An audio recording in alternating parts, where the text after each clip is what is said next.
Gas সংকটে চরম ভোগান্তিতে নগরবাসী।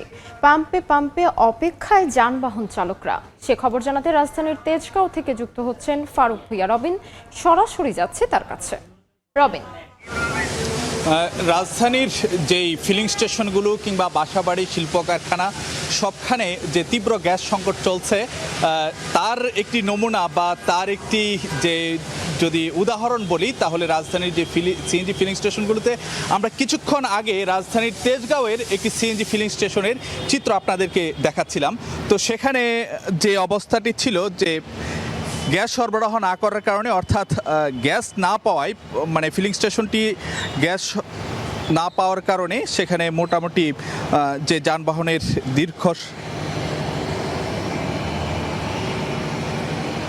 দীর্ঘ সারি যেটি দেখা যাচ্ছিল, কিন্তু এখানে আমরা রাজধানীর তেজগাঁওয়েরই ঠিক পাশে আরেকটি সিএনজি ফিলিং স্টেশনে এসেছি। সেখানেও একই ধরনের অবস্থা। আপনারা নিশ্চয়ই দেখতে পাচ্ছেন যে যানবাহনের যে একটি দীর্ঘ সারি। লাইনটা একটু দেখান।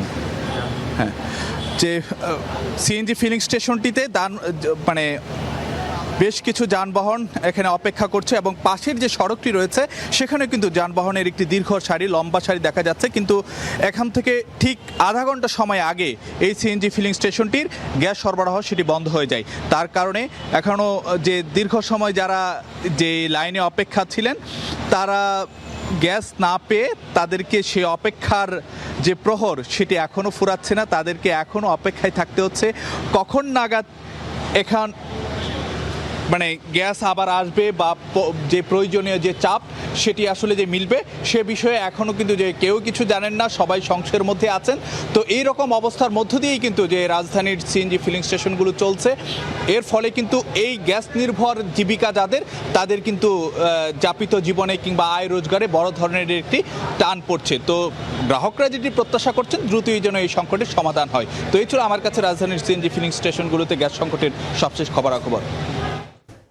তেজগাঁও থেকে সরাসরি যুক্ত ছিলাম।